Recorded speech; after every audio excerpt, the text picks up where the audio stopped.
Hello and welcome to a very special edition of the Franchise Tag Overtime. Today we are joined by Reggie Barlow, head coach of the DC Defenders in the XFL. Thank you very much for your time today. So how are you doing? I am blessed. I'm doing well. I appreciate you asking, and I really appreciate the opportunity to come on and engage for a little bit with y'all. No, thank you very much for your time. As I say, I do appreciate it's a very busy time for yourselves with training camp going on right now. How are they going at the moment?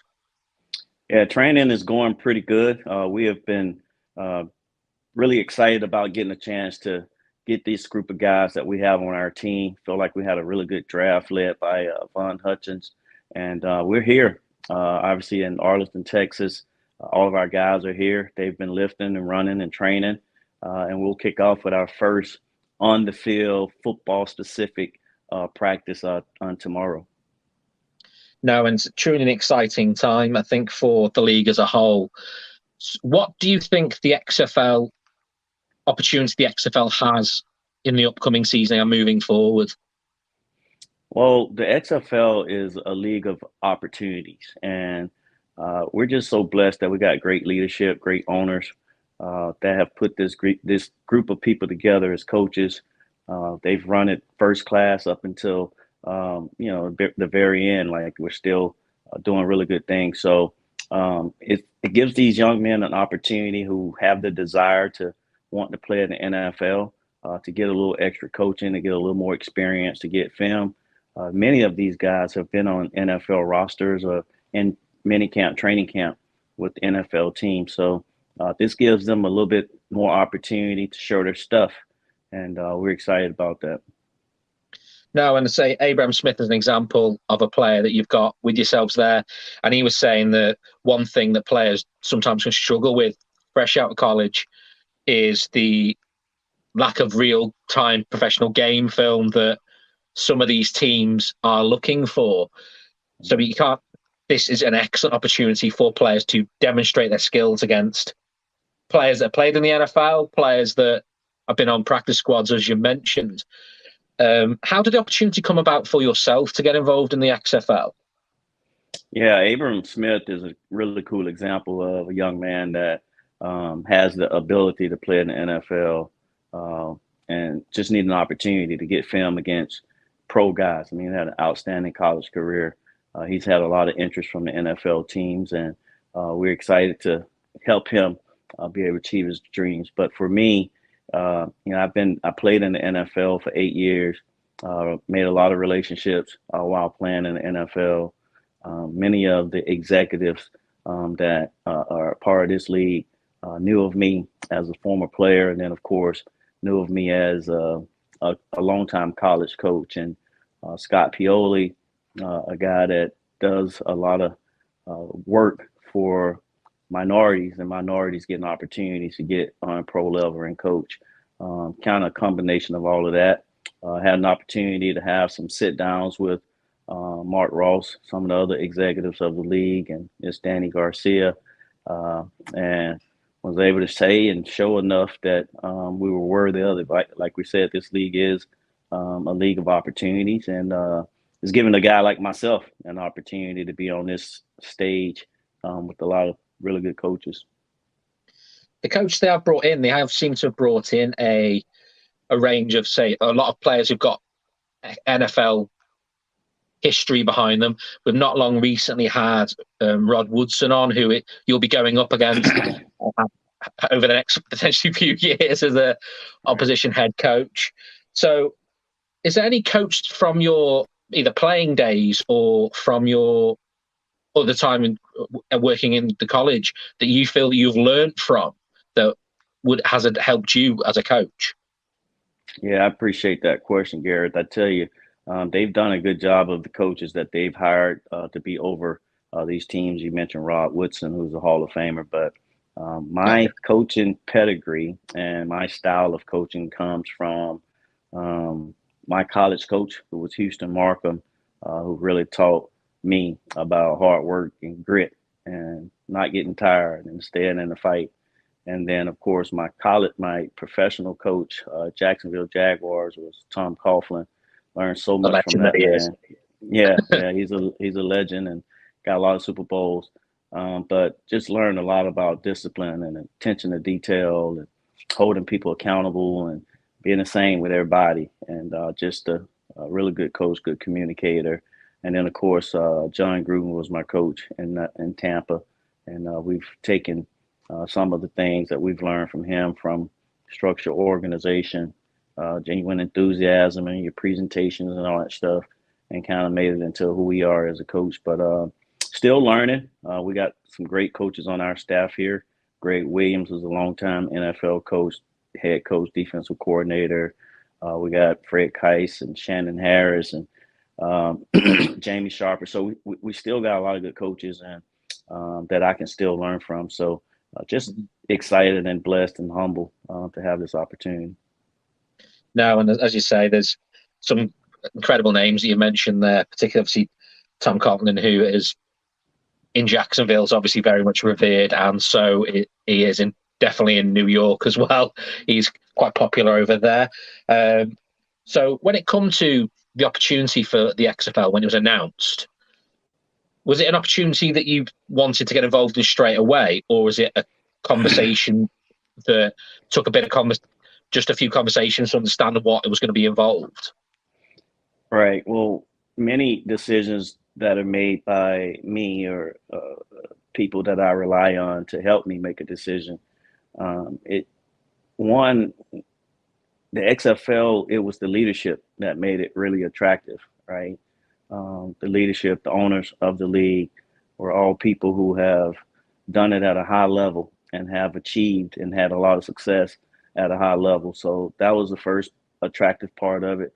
The other part that made it attractive was an opportunity to continue to invest in young men, these young guys that still want an opportunity to play football on a professional level, and having that opportunity to still invest and feed into them was another thing that made it attractive. And then, of course, I played NFL ball and been a long-time college coach. I've coached on the Division II level. I've coached at HBCU. So this was an opportunity for me to really open other doors, other avenues, get into different circles with this opportunity. So it worked out for us, and we're happy we're here. No, definitely agree there. I think it's obviously college game and professional game does have its differences between the two. How would you feel your college experience has set you up ready for this opportunity? Well, coaching in college, a lot of times the resources were a little different, especially at some of the places that we coached at. I mean, we were blessed to have those positions, and who I am as a coach is because of my opportunity at Alabama State and at Virginia State. So grateful for the people there, but you have to learn how to do a lot with a little less because of resources. So it taught me not to panic when there's something that's taking place, but just know all good things. So whatever we're experiencing, whatever we may have to adjust or make an adjustment here, it's all good things. So being on that level, it taught me that. It also taught me patience, right? And when you invest in these young men, you got to have patience. Taught me work ethic, right? And we will continue to bring all that stuff here in the XFL. And then it also taught me that you better have some good people around you, your assistant coaches, your support staff.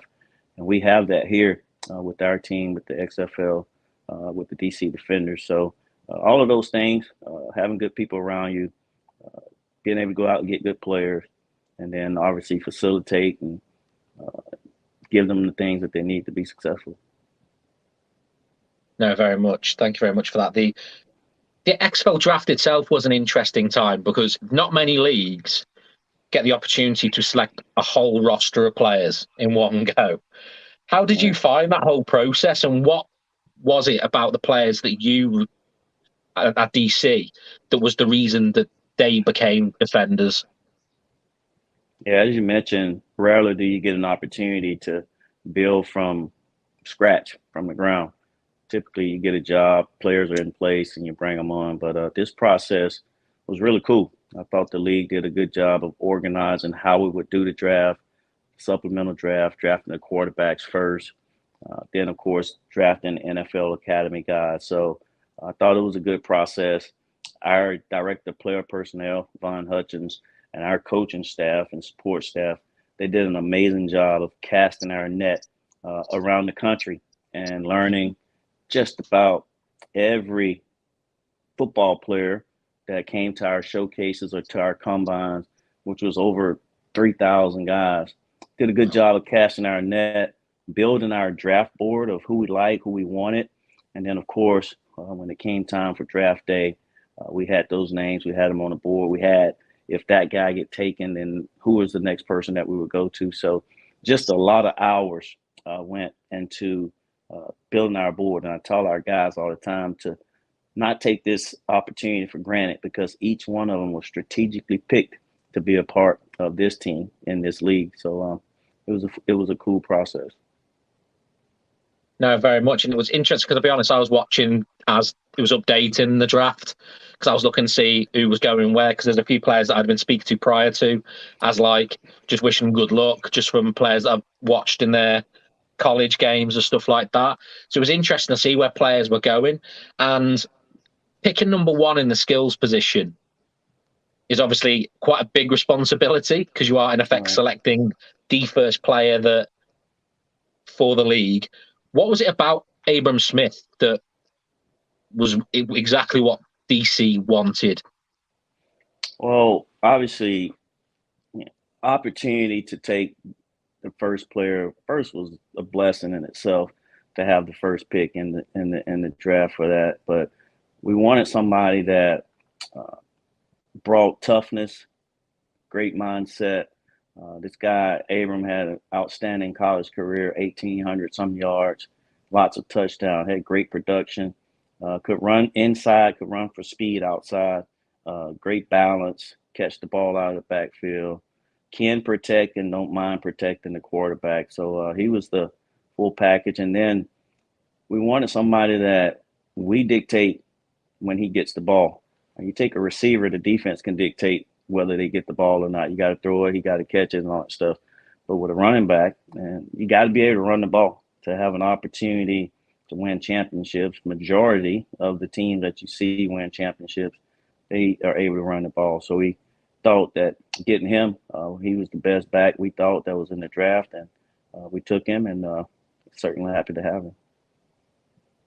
No, and I say the draft itself was quite exciting to watch. It might sound odd, but you were just literally watching a screen with like names coming out, but just watching Twitter's reaction as well. The XFL seems to be growing in popularity, and we haven't even had a ball kicked this time around. Another big milestone for the XFL was the release of the uniforms, and I think we can agree that they smashed out the park with DC's uniform they've gone for. How did it feel finally seeing what your players will be wearing? Yeah, it was extremely exciting. Obviously, there was a lot of questions. People wanted to know what the color's going to be. Will it still have the Defenders as a name? Will it still be DC Defenders? And obviously, the league heard our fans loud and clear. We were allowed to be the DC Defenders. I thought they did a great job with our logo, the colors. And when they revealed the uniforms, the red, the white, with the camouflage up on the shoulders, I mean, it was, as the young guys over here say, it was lit. It was litty. So everybody was happy about that. I really love them. I thought the league did a good job, and we're excited to be able to wear our DC red. Now it's going to be interesting with the season getting closer and closer as well. What can we expect from a Reggie Barlow team? Yeah, I mean, obviously, defensively, we hired Greg Williams, a guy who's a long-time NFL coach, and I think everybody that knows about NFL football, this guy's won Super Bowls, played in Super Bowls. They know the style of defense that he brings and what his defense brings. So we want to be a group of guys that are physical. We will attack on defense. We will be a good tackling team. We will have population at the ball. We will run to the ball and tackle the ball. So you're talking about tough, physical and attacking defense. Offensively, you're talking about up tempo. We feel like we got three of the best quarterbacks that was in the draft, and Eric Dungy, and Tamu, and Derek. So we feel like we're really good at the quarterback position, skill position. So we're going to play up tempo offense, right? But we still will be able to run the ball. We'll be balanced, but just a team that just plays with genuine enthusiasm, play with passion, guys that are committed to the game and going to play hard for our fans. No, very much. I think it's going to be interesting, particularly with your opening game on Sunday the 19th, isn't it, versus Seattle, I think you've got. Is there any side you're particularly looking forward to playing this year, whether it being due to who the opposition coaching staff are or the personnel they've got? Man, not in particular. We have so much respect for every coach and every team. I mean, Jim Haslett is a head coach for a Seattle team, and he's a longtime NFL coach, head coach. He's obviously put together a great staff. June Jones is his offensive coordinator. So we got so much respect for all the coaches. You mentioned Rod Woodson, Terrell Buckley, Stoops. So just any of those guys. I mean, it'll be, there's a lot of parity in our league, and there'll be a lot of parity. And I'm just, humble and excited that we get an opportunity to coach against these guys. And we'll take them one day at a time, one game at a time, and try to go 1-0 in those games. I know that's coach cliche talk, but honestly, that's what it is. Yeah, it's that. But just looking forward to developing and building our team, continue to build mindset, skill set, and then our schemes with that. And then we'll, of course, take that out and see how we fare. No, very much agree. I think that with the XFL as well, having been an interesting position where, for us international fans, it's not like the difference of the problem the NFL sometimes has expanding over in the UK and growing certain team fan bases is a lot of us already have our loyalties. It's hard to get us to switch from, for example, I know Jacksonville have tried it in the UK, particularly to be the number one supported team. The XFL's in a really interesting position where loyalties aren't really decided yet for the British football fans. So why should British football fans become DC Defenders fans? Yeah, I mean, I'd say why not? I tell you one thing, I know the passion that the British people have for football over there. I was actually blessed. I played for the Jacksonville Jaguars, and I was part of the Jaguar Academy where we came over to London for about 3 years and had camps over there with Mark Brunell and Tony Baselli. So I came over there and I was a part of that. I was able to see the passion that many of the British folks have about American football. So I say DC, right? We're in the world's in the capital, right? It's DC is a great city, great town. Obviously, a lot of great tradition in terms of sports, football, baseball, basketball, and yeah, we definitely want to have the British fans, football fans, to come and be DC Defenders fans. So you're talking about a team that's going to play the game the right way, going to play with passion, and you'll get your money's worth if you are a DC Defenders fan. So let's join and be that. Now, and singles game tickets obviously are now on sale now. So any British fans who are heading over to Washington, or any fans general heading to, they are available for the games. So make sure you do check it out. Thank you very much for your time today, Coach. I do appreciate, as I say, that you are so busy right now, and I want to try and keep this a short time frame just to make sure that I didn't take up too much of your time today. But thank you for your time. It has been an honor to talk to yourself today.